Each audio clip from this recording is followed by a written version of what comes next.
This video is sponsored by Growtherapy. This film feels like a dream that you would have after eating gas station sushi and falling asleep during a soap opera on a Monday afternoon.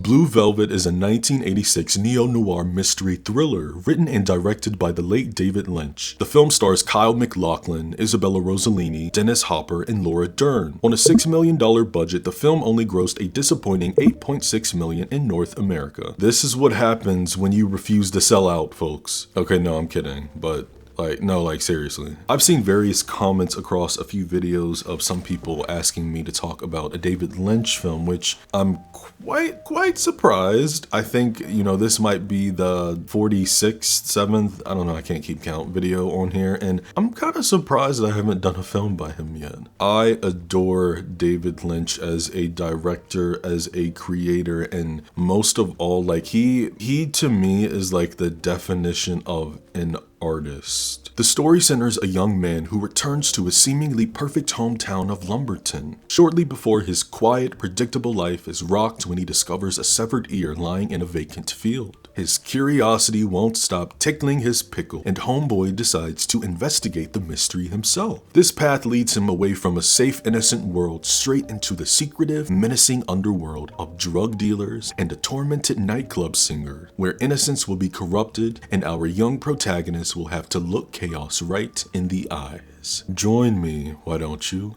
as we enter the pastel nightmare, open the white picket fence, and see what's lurking inside these North Carolina houses.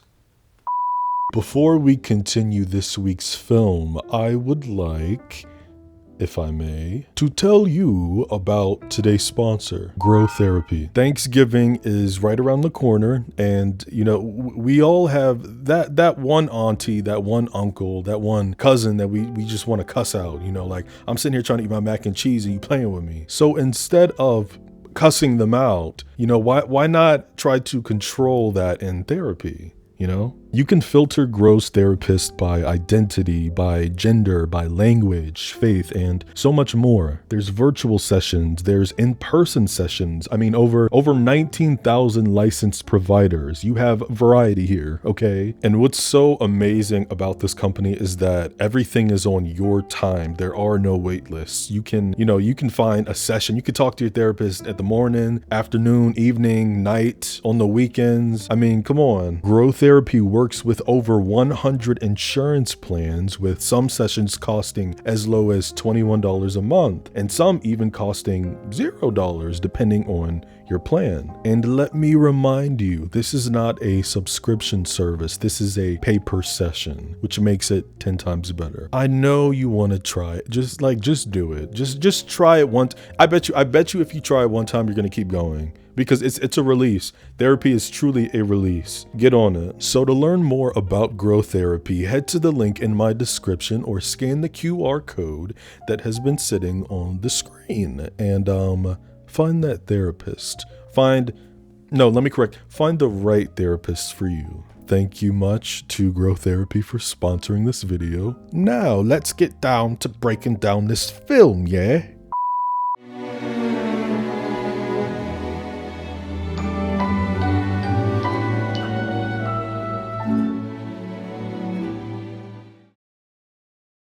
In necessary fashion, the film opens on a piece of blue velvet that slowly moves with these old Hollywood-like strings as our credits roll. Our story takes place in the fictional town of Lumberton, North Carolina. There's beautiful roses, friendly firemen, kids crossing the street, a man named Mr. Beaumont is watering the lawn. This is just very suburban, right? Everything is peachy. Well, until Mr. Beaumont has a stroke and falls out. Now, his son, Jeffrey, visits him in the hospital, and poor daddy can't even speak with his monitor. After leaving on foot and tossing a few pebbles because he's rebellious, Jeffrey witnesses a severed ear in the grass, and this joker grabs a nearby bag, puts the ear inside, and walks away.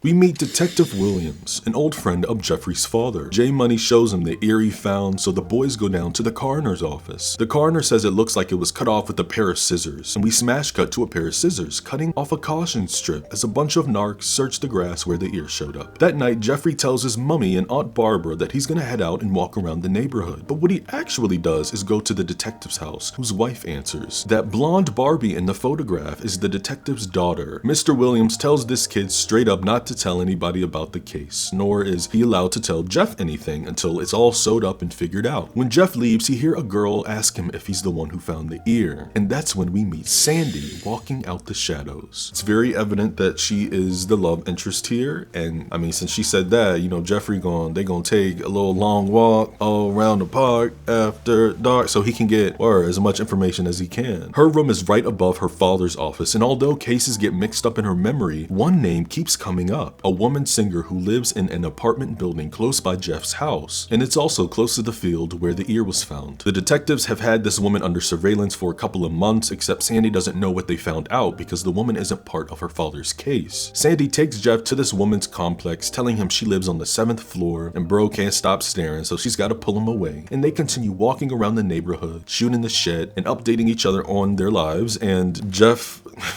This is so stupid. But I laughed. Jeffrey shows her something called a chicken walk. What's that? The next day, Jeff leaves work after messing with his elders at the hardware store. Hey, Ed. How many fingers? 4. I still don't know how you do that. So, funny thing about this is, if you look closely enough, the guy standing next to the blind man taps on his shoulder 4 times. Anyway, Jeff decides to show off and pick Sandy up from school in his top down. I don't think the film tells us how old Jeffrey is, but I think that it's alluded to, like, you know, just like 1 or 2 years older. And Sandy she says that she's a senior, so I'm gonna let it go. You know, it could be worse. It's not like, you know, he's a freshman in college and she's like 15 or something. She's about to be 18, or she could be 18, a senior already, so whatever, we gonna let it go. Jeff asks Sandy if she's hungry or thirsty, and she's like, hold on a minute, boo. Don't you guys dare say anything to Mike, alright? Oh, girl. He takes Sandy to a diner, but she doesn't order anything because she's a skinny queen. Jeff starts proposing a sneaky plan he designed to sneak into the singer's apartment, and she's like, I know you f***ing lying. This boy wants to sneak inside this woman's apartment so he can find a window that he can leave unlocked and crawl into it later. Can you spell peeping Tom? Jeff says he's got some overalls and some bug spray in his car that he can, you know, pretend to be the pest control. And the plan is, while he's spraying her apartment, he wants Sandy to knock on the door and pretend that she's a Jehovah's Witness. And although Sandy Cheeks thinks that this is dangerous, J Money says nobody would even bat an eye at them because no one would think 2 people like them would be crazy enough to do something like this. So, white privilege. Just as I thought. I mean, use it, I guess. They hit up Deep River Apartments, and Jay tells Sandy to give him 3 minutes to stall and find a good window. I just noticed on her skirt she's wearing colors of the trans flag. Okay, Miss Ally. He made this whole plan up and still doesn't even know the woman's name. And Sandy laughs at him, telling him it's Dorothy Valens. He'll see her name on the mailbox. Dorothy's apartment number is 710, but unfortunately the elevator is out of order, which is only adding a little obstacle in our little scheme. We officially meet Dorothy Valens, and she lets Jeff inside after stating that he's the pest control. A good minute flies by as he sprays her kitchen before there's a knock on the door, but it's not Sandy. It's a man in a yellow suit. Dorothy tells him that Jeff is just the bug man, and she steps in the hall. And although Jeffrey didn't look for a window, he did see a key dangling under the counter, which he takes. When Dorothy comes back, Jeff dips out, running into Sandy by the stairs, and Miss Cheek said that as soon as she got up them stairs, after noticing that the elevator was out of order, she saw Mr. Mustard doing her job for her. LOL, not I said Mr. Mustard. By the way, go check out my Clue video if you haven't seen that one already. When they get in the car, Sandy asks what's next, and she owes him one for not completing her assignment. Jeff is gonna come back tonight and sneak in, but unfortunately it's a Friday, and Sandy has a date with her boyfriend. So Jeff is like, well, me with the chainsaw, I guess, and they leave. But right after he drops Sandy off home, she completely changes her mind. She's like, you know what, I'll tell Mike I'm sick. But just to set the record straight, she loves Mike. okay? Right. Sandy reveals that Dorothy sings at a place called the Slow Club. So now the plan is for Sandy to walk over to Jeff's crib at 8, since it'll be weird if Detective sees him picking her up, and pay Miss Valens a visit.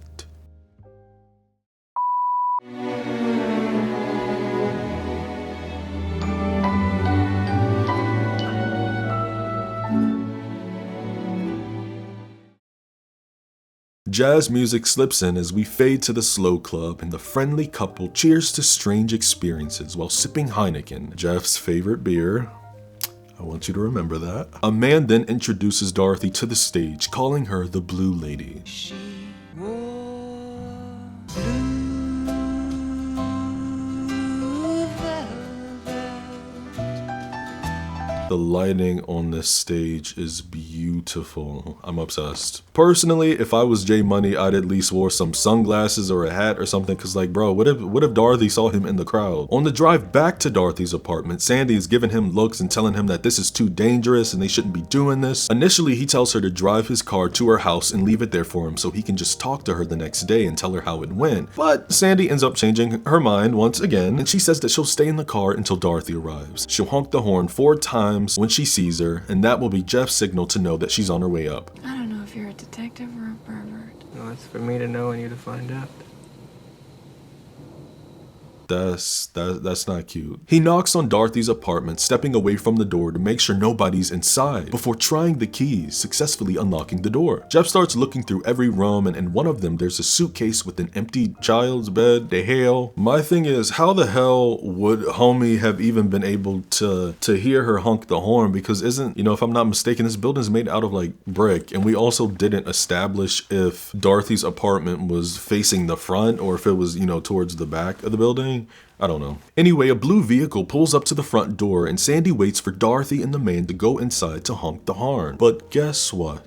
Jeff's pissy ass was using the bathroom and flushing the toilet at the same time. When Jeff is on his way to the front door, it unlocks and the lights shut on, so he jumps inside the closet. Dorothy takes off her dress, about to go to the closet, but the phone rings, and it's a man named Frank. We immediately pick up on whatever dynamic is happening here, because she's making sure she says sir in every sentence. Dorothy keeps asking about someone named Donnie. Mommy loves you. She pulls out a framed picture under her couch before putting it back, sobbing on the ground. Then she takes her wig off and goes down the hall to bathe. Afterwards, she grabs a blue velvet robe from the closet and shortly hears Jeff make a sound. So like a smart girl, she goes to the kitchen drawer, getting a knife and investigates. Jeff is still standing dead center. Like, I don't... Come on now. You saw her look right at that closet and then go in the kitchen. If you don't, just scoot your ass over in the corner and hide, but she probably would have found him anyway. Dorothy swings open the doors, screaming at him, telling him to get on his knees, hollering for his wallet, reading his full name. But J Money says he just wanted to see her. She recognizes his face and he refreshes her memory by saying he was the bug man. So Dorothy's like, oh, you like sneaking in the girls' apartments and watching them get undressed, huh? Well, strap! And he does. She kneels on the ground, knife still in the air, and tells him to come closer. It's getting weird, I'm not gonna lie. She starts asking him, what do you want? Pulls his boxer down, telling him not to move or look at her. Then she kisses his stomach and asks if he likes that. Huh. Girl. When Jeff touches her shoulder, she flinches like, don't touch me or I'll kill you. He flinches naturally and Dorothy says, do you like talk like that? And he's like, LOL, no. She directs him over to the couch to lie down, crawling over top of him, planning some kisses, but then there's a knock at the door. She directs Jeff to hide in the closet, then scans the room to make sure there isn't a trace of this peeping Tom anywhere. After setting her knife down, Dorothy opens the door and we meet, oh Lord, this crazy ass, by the way, if you have never seen this movie, prepare yourself. Prepare yourself. Like, I know I said it's about to get, like, but no, like, it's actually about to get fucking weird. This man is Frank Booth. Hello, baby. Shut up! It's Daddy, you shithead! Where's my bourbon? It's not funny. Like, I'm sorry. Frank curses her for not remembering anything. Then Dorothy grabs Frank's bourbon, turns out the lights, ignites the candle on the wall, and takes a seat in a chair. Now it's dark. Frank then directs her to spread her legs and show it to him. Not only was this Isabella Rossellini and Dennis Hopper's first time working together, but she was actually naked under that robe. And he did not know until like the camera was rolling and she actually opened her legs. Frank downs the bourbon and says, "Don't you f***ing look at me."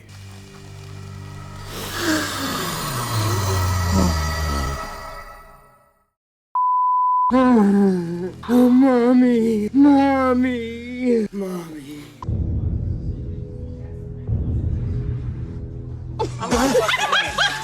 Baby wants to her.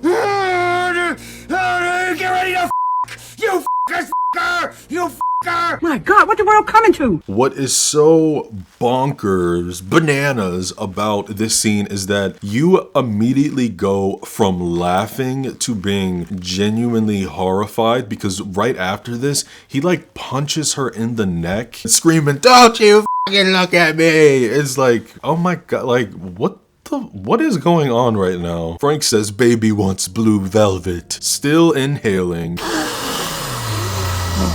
And Dorothy puts parts of her robe in his mouth. A little fun fact about this whole oxygen mask thing. In the original script, it was just supposed to be helium. Mommy, baby wants to fuck. But then Dennis Hopper told David Lynch that he should change it to amyl nitrite, which he personally knew was used to enhance sexual experiences. Years down the line, you know, Dennis was like, honestly, like helium kind of could have been like very unsettling, but you know, David was like, I don't know, because it honestly, like, it would have just induced laughter in the audience. Like, come on, I'm sorry, like, huh?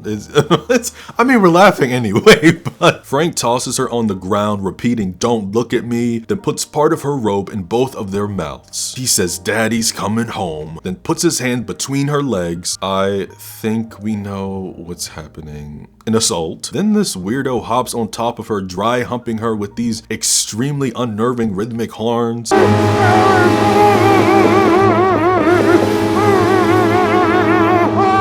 And as soon as he peaks and, you know, calms down or whatever, he hits Dorothy once again for looking at him. Psychotic, okay? Blows out the candle on the wall, tells Dorothy to stay alive, do it for Van Gogh, then slams the door shut. Jeff comes out the closet, helping her up, and lies her down on the couch. And at first Dorothy is telling him she's fine, but then she starts calling Jeff Don, asking him to hold her because she's scared. They hug, and Dorothy is like, "Do you like me?" And Jeff is like, "Yes."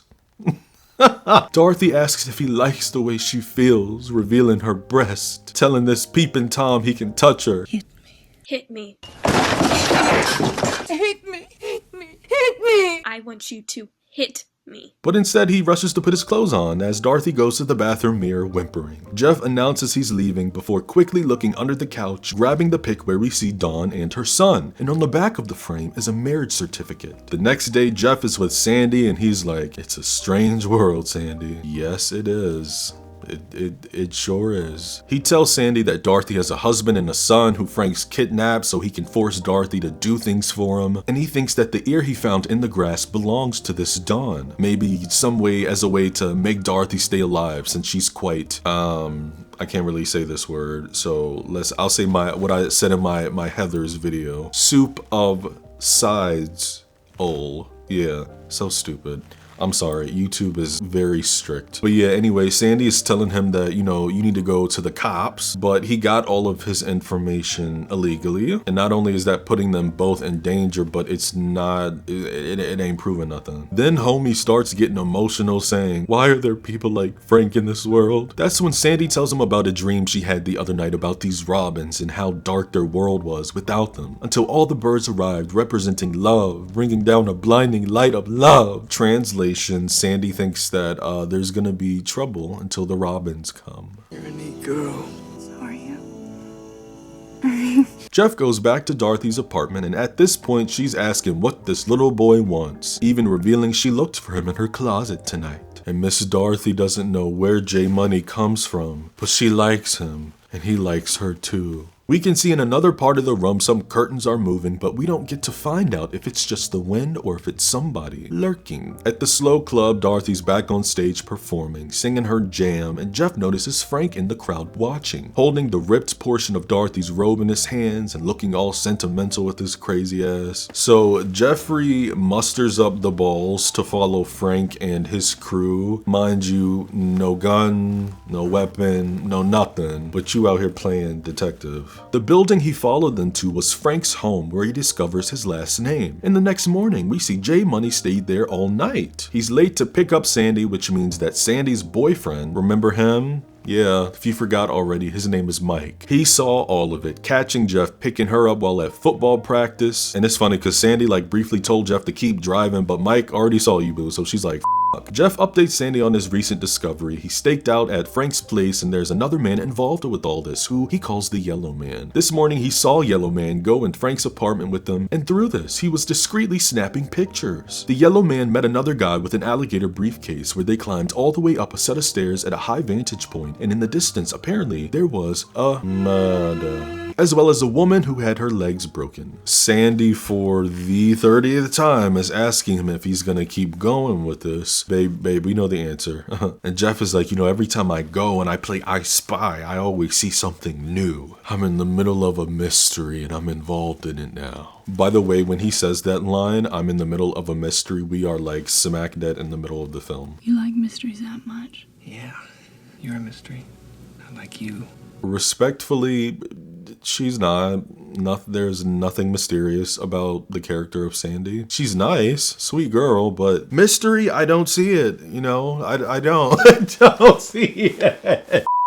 But not Jeff telling Sandy that he likes her. Like, you said the same shit to Dorothy. Which is, so you like both of these women now equally, or are you just trying to play Sherlock Holmes with Dorothy? Which is it, Jeffrey? And to make matters worse, he moves across the table kissing her. Jeff goes back to Dorothy's place and they get freaky. We once again harp a little too long on these damn curtains with the wind blowing. Like, I'm just waiting for a hand to creep out. Come on, man. While they're in bed doing adult activities, Dorothy is asking Jeff if he's a bad boy and if he wants to do bad things. He's like, LOL, what do you mean? Come on, like, you so bland, like, get freaky. Then again, Dorothy's level of freaky is like trauma coded. Right. Dorothy asks him to hit her. Use your stinky, big, hairy, meaty hands and put them around. I want to be hurt. Spank me. Spank me, Santa. I've been a naughty girl. And J Money says he doesn't want to hurt her. He wants to help her. And Dorothy's like, yeah. As soon as Jeff says he knows what's going on and they need to contact the police, she jumps up about to enter an anxiety attack, repeating, no police! As we see a visual of a flame, and she starts calling Jeff Don. And after screaming at him to hit her, he rejects. So she pushes him away, telling this soft boy to get away from me. And he strikes her across the face. She starts smiling, pulling him closer. Oh boy, this is not healthy. After fading to black with some strange distorted noise, Dorothy says, I have your disease in me now. Jeff is about to head home when Dorothy asks him if he thinks that she's crazy. She's like, tell me you don't hate me. I'm not crazy. I know the difference between right and wrong. Then this freaky frog starts calling J Money her special friend, like, I still have you inside me. It helps me. I need you. Oh, she is you nasty. You nasty girl. Nasty girl. Do you think I'm a nasty girl? Jeb says he'll call her and opens the door, leaving, but ooh! Freaky Frank is right around the corner. Jump scare. Dorothy's like, he's just a friend from the neighborhood and we were just talking. Frank asks Jeff his name, which he gives. He's a good kid, Frank. Shut the f*** up. I should not be laughing at this. I can't take him seriously. Frank orders Dorothy to get her robe so they can all go for a little joyride. They're zooming down the streets and they're trying to figure out where they should go tonight. And I'm pretty sure, I know I'm not tripping, like at one point I heard a walkie-talkie. So is one of y'all a police officer? They go to a man named Benz and at the door ask Jeff what kind of beer he likes. Do you remember? What kind of beer do you like? Heineken! that shit! Pabst Blue Ribbon! Frank is getting pissed because he's waiting on beer and he doesn't like warm beer. Getting on my damn nerves. Like, can you act normal for 2 minutes? Please. Please. I'm pretty sure whoever this Ben guy is, you know, high as a kite because he is not only a little too calm, but constantly blinking his eyes as if he's about to fall asleep any minute. So when everybody gets their beers, they want a toast. Here's to your health. Ah, shit, let's drink to something else. Let's drink to Ben gives Frank a roll of cash, a paper, and pops a pill in his mouth, only moments before Jeffrey overhears Frank say a guy named Gordon met a man in broad daylight and took away all the drugs. Frank allows Dorothy to see her man and child, and we can hear her screaming, "No! Mommy loves you!" Frank cuts on music and Ben starts lip-syncing for his life. Well, maybe not for his life because, you know, he's like half asleep. Dorothy walks out the room like a zombie, and just from a glance of Frank's face, his episode is about to begin. So he shuts off the music and says, "Let's hit the f***ing road." Ben tells Frankie he'll see him Tuesday, and Frank repeats a line he says during his manic episodes that I have not brought up yet. Now it's dark. And here we have my favorite line in the entire movie. Let's fuck! I'll fuck anything that moves!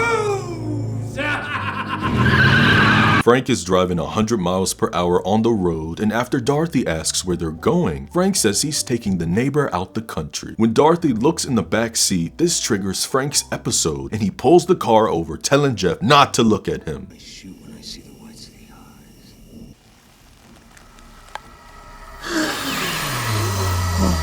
eyes. He goes back into his baby rage, and Jeff snaps him out of it, screaming at Frank to leave Brittany alone.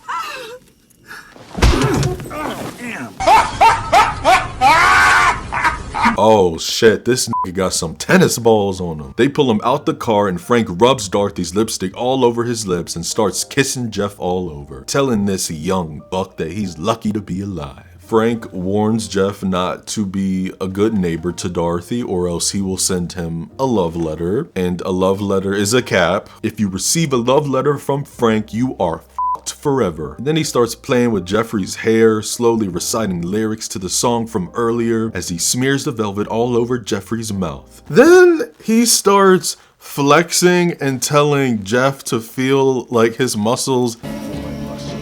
Huh? Feel it! You like that? I mean, honestly, how strong is Frank without his minions? Like, let's see a one-on-one fight, homeboy.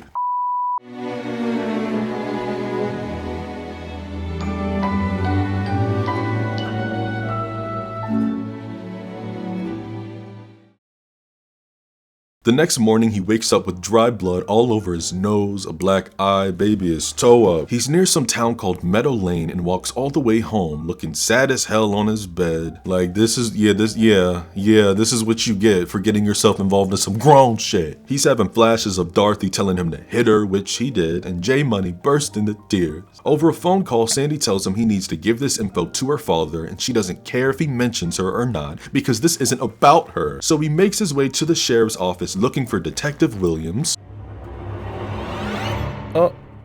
See, I done told y'all I heard a walkie-talkie in the car. Jeffrey is pretending to sip some water and he starts having these visuals, and he remembers when Frank said that some guy named Gordon had, got rid of all the drugs to Ben the other night, that this is Gordon. Jeffrey shows up to the detective's house that night with a folder full of his photographs with Frankie and his co-worker. I mean, damn, he got some good shots, I ain't gonna lie. He tells Jeff to be prepared to come in for further investigating before he exits, and look at these children, not even being discreet. That Friday, Sandy and Jeff made plans, but when he comes to pick her up, there's a cop car parked in front of the house, and I wonder who it is. Oh look, it's the yellow man, who peeks inside calling for detective because they're about to head out. But yeah, every time this yellow man is in the room with J Money, he keeps his eyes locked on him. In the car, Sandy's asking Jeff what's wrong, and he's like, nothing, Boo Bear, and they arrive to a party where there's country rock playing. And who the hell knows if Sandy officially broke up with Mike? I mean, he saw them hanging, I don't know. Who cares? We never even get a full scene with him. We get a long drawn out slow dance where these two make out and Sandy tells Jeffrey that she loves him and he says, "I love you too, mommy." When they leave the party, almost immediately, there's a car trailing right behind them. Jeff tells Sandy that his dad's got a gun at home because this Franklin guy is dangerous, but Sandy starts hollering that it's Mike. The car pulls up next to them. We hear a bunch of boys saying, "Get him, Mike," as all the doors of this black car open and Michael Jackson is like, "Get out the car. You stole my girlfriend, you bastard. Now I'm going to kick your ass." This absolutely applies to men, and I also criticize women for it, but when your partner is cheating on you, why do we always go to the other man or the other woman? You know who you should be mad at your partner. Now that doesn't mean get physically violent, but your issue should be with the part, like what they don't have anything to do with you guys' relationship. Anyway, Mike is getting froggy, so Jeffrey, you better hop out that car and give this nigga the 2-piece combo. And none of Mike's friends better jump in, or I'ma jump through this TV screen and it's gonna be a wrap. Mike starts screaming at Sandy to shut up, and Jeffrey's like, "Look, homie, I don't want to cause any trouble." But then, oh my god, Dorothy appears in front of his house completely naked with scars and bruises all over her body. Jeff runs to her, carrying her to his car, and Mike starts apologizing to Jeffrey, saying, I didn't know. And Jeffrey's like, "It's okay, Poppy." Sandy tells Jeff to take Dorothy straight to her father because he can get her to the hospital quicker than anybody else can. Dorothy is partly coming back to conscious, saying, "Is that you, Jeffrey?" Grabbing all over him, and Sandy is starting to realize what's going on. When they get inside, her father's not there. Mommy is ordered to call an ambulance, and Dorothy starts wailing, telling Jeffrey to hold me. My secret love. Mommy tells him 12 are coming, and Dorothy starts screaming because she doesn't want the police. I love you! Love me! He put this disease in me. This is hard to watch. Look at what you're doing, Jeff. Look at what you're doing to these women. The ambulance put Dorothy on a stretcher, and Jeffrey tells him that he'll ride along. But before he exits, he tells Sandy that he should go. And she puts her hands up like, oh, Mr. Cracker, don't let me stop you. Then she gives him a weak ass slap. Girl, you can do better than that. He deserves it. He deserves a couple slaps, actually, playing in your face like that. Then again, I mean, should I say deserved? Because, you know, well, she technically cheated on Michael Jackson. Like, whatever, we don't really care about this little jockey football boy, but I don't know, like, you cheated on your boy, like, the side piece cheated on you with, I don't know. Karma? I don't know.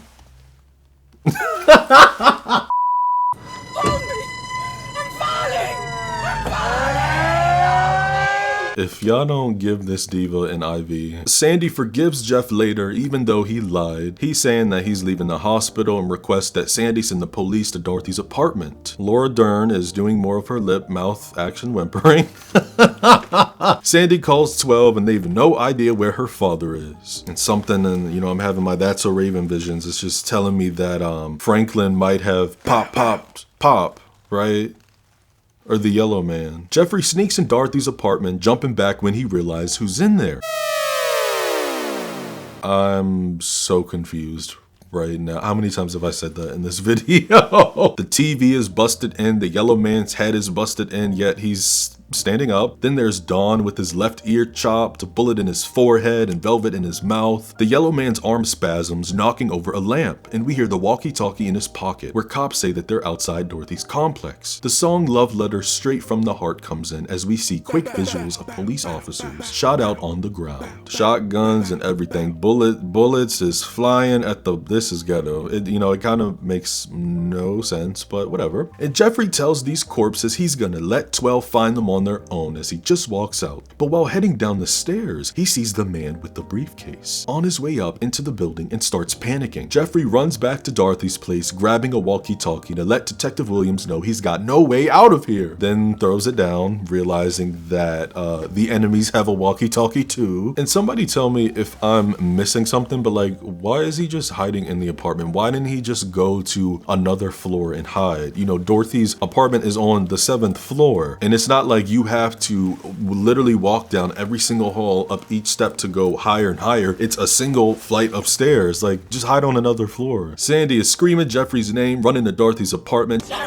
Just as Jay picks up the walkie and tells Detective Williams that he's hiding in the back bedroom. Please hurry. Then he rushes to the closet. Hey neighbor, you shit for brains, man. You forgot to have a police radio. One well-dressed f***ing man knows where your f***ing cute little butt's hiding, huh? Is Frank bisexual? I mean, he did say he'll, F anything that moves. The radio in the bedroom starts sounding off and Frank is like, you f***ing idiot, I can hear your radio. You got 1 second to live, buddy. With the velvet over the pistol, he takes a whiff of his gas mask. Entering the bedroom and starts shooting. Jeffrey runs out the closet grabbing the yellow man's gun before Frank storms back out screaming for him. Frank shoots the TV, then the yellow man for funsies, and turns towards the closet. He takes another whiff of the mask, approaching the closet, and Jeffrey angles his gun. As soon as Frank opens the door, Jeffrey blows this motherfucker's brains out. And I mean that literally, like parts of his brain are like spewed out on the carpet. This is graphic.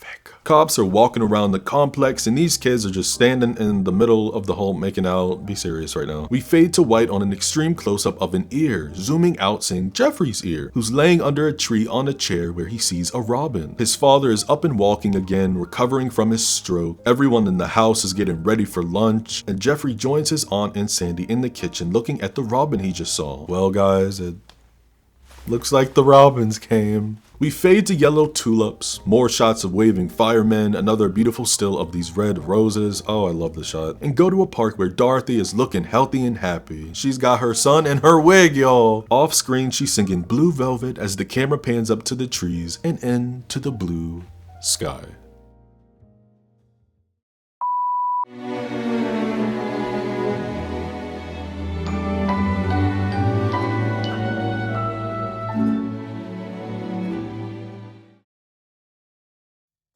One of Blue Velvet's strongest aspects lies in its visual duality. The veneer over this suburbia, painted pastel with its white fences, spacious homes, happy firemen. It's all clean cut.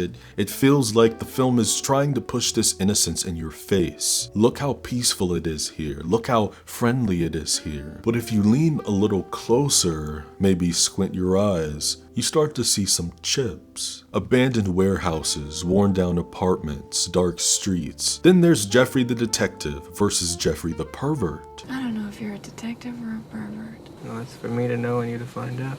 Whether you think Jeffrey is a perv or not is up for you to decide. It gets to a point, that's all I'm gonna say. And sure, on the outside, you can just look at his character like, oh, this is just a little kid who wants to solve a mystery. But baby doll, that's why we have detectives. Like, it's not like this was affecting Jeffrey or his family directly. Like, bro went out the way to involve himself in all of this. And on top of that, what did he say to Sandy in the diner? No one will suspect us, because no one would think two people like us would be crazy enough to do something like this. Right.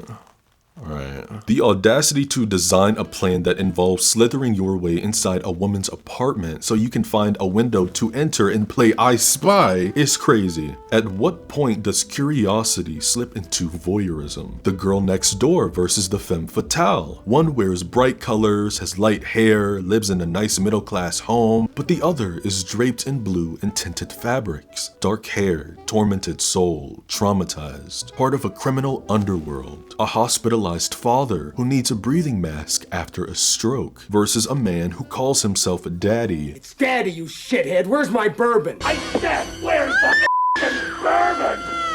Breathing through a mask infused with gas for sexual pleasure. David Lynch is famously known for never explaining his films and instead letting the audience walk into an experience. Let's keep it G. This man has influenced a lot of the cats out here. I love that approach and I fully agree with it because I think that when you create art and you explain it, it leaves zero room for theory and interpretation. But but when you leave something ambiguous, it turns timeless. The best kinds of films are the ones that ask you questions, leave you wondering, but do not mix this up with confusion, and instead, stimulation and intrigue. What has this character gone through to get to this point? What's the symbolism behind an object appearing in the first act and returning in the third? Why use this color instead of that color? I cannot stand a film that holds the audience's hand. Like, these Hollywood producers and studios love dumbing down a script to make it more digestible. I'm like, what? Bring back critical thinking. You know, what happened to critical thinking? David Lynch did not give a damn about any of that. His style of storytelling isn't for everyone. It's alien, it's weird, it's dream logic. You know, 1 second you fully understand what's happening, and then 5 minutes later you're lost in the sauce, yet still captivated by what's being shown. The body part found in the grass fits so well with our journey, specifically because it's an ear. And what is an ear for?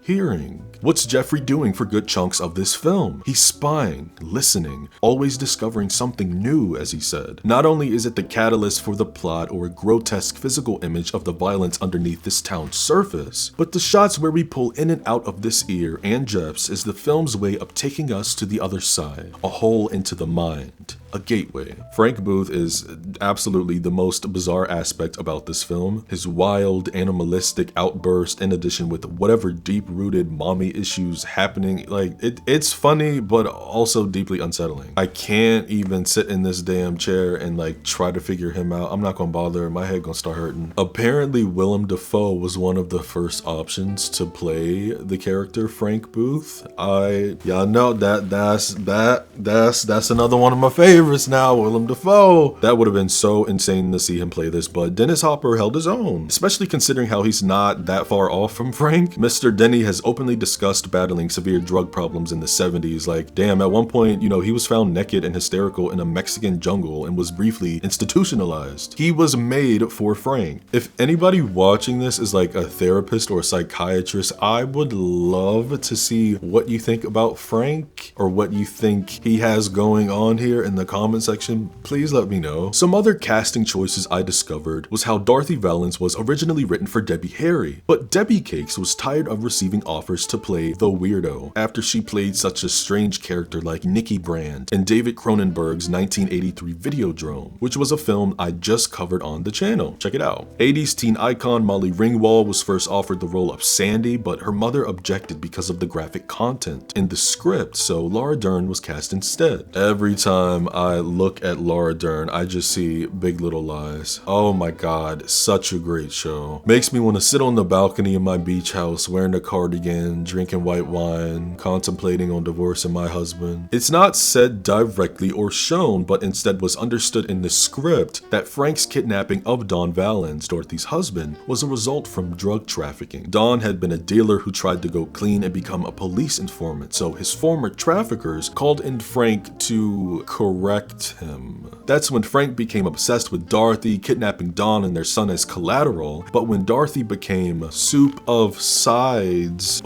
Frank started torturing Don and cut off his ear. The original cut of this film ran 3 hours and 57 minutes. Girl. But David was contractually obligated to deliver a 2-hour cut. I would say 4 hours is excessive and way too long, but David would probably beat my ass. If you don't believe me, let me play this clip for you. You gonna try to do a close-up on Candy still? Or do you need it? If you want to cut the time down, I'll let you know. What is this with everybody? No. What is it? Really? only me, it's Why? my fault. I'm serious. F***ing A, man. It drives me nuts.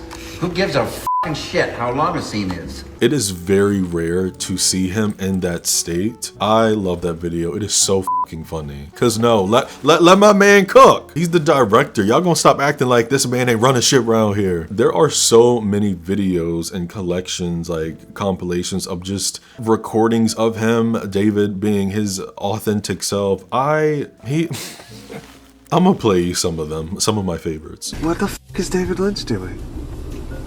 He's just sitting on the corner of La Brea in Hollywood with a fucking cow. I went out with a cow and a placard for Laura Dern.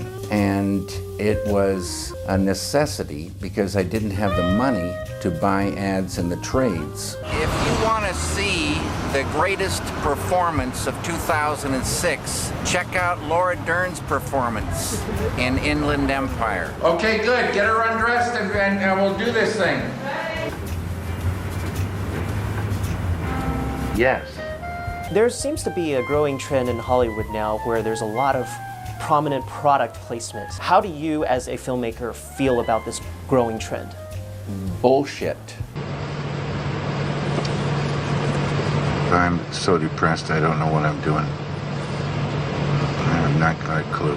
I was asked by George about directing, which would be the third Star Wars. And I had next door to zero interest. So he took me upstairs and he showed me these things called Wookiees. And now this headache is getting stronger. And he showed me many animals and different things. Then he took me for a ride in his Ferrari for a lunch. And George is kind of short, so his seat was way back, and he was almost laying down in the car. We were flying through this little town up in Northern California. We went to a restaurant. Not that I don't like salad, but that's all they had was salad. Then I got a really almost like a migraine headache. And I could hardly wait to get to home. And you just hold it like this. Okay. And you guys just get up and you stand right next to her. Like this. And I got it. I got it. Yeah, and then start bouncing up and down. Yeah, okay. Pals around and kissing. Yeah, okay, yeah. Oh, I wish he was my pop. I do. Laura Dern said that he would ride around the set of Blue Velvet on a little pink bicycle with the little streamers coming down the sides, pocket full of peanut M&Ms. Like, he is such a mood. I love him. I love him. I recently saw a short film he made in 2007 called Cooking Quinoa with David Lynch, where he cooks quinoa in a suit, telling a short story, and the whole thing is in black and white. I want to be just like him when I grow up. Blue Velvet to me is about a loss of innocence, a young man walking a thin line between fixation and surveillance, who sees the darkest elements of desire and violence with his own retinas and acts. Not only witnessing what Frank does to Dorothy, but how she interacts with Jeffrey definitely unlocked an appetite in him. Maybe it created it. Where Dorothy can also be seen as some embodiment of corrupted innocence, Frank is the ritualistic adult world violently intruding on the naive one. Perhaps he destroys innocence because he remembers what it felt like to lose his. The happy ending of the robin eating the beetle feels more of a suppression than anything, a little too artificial, like a painted lie.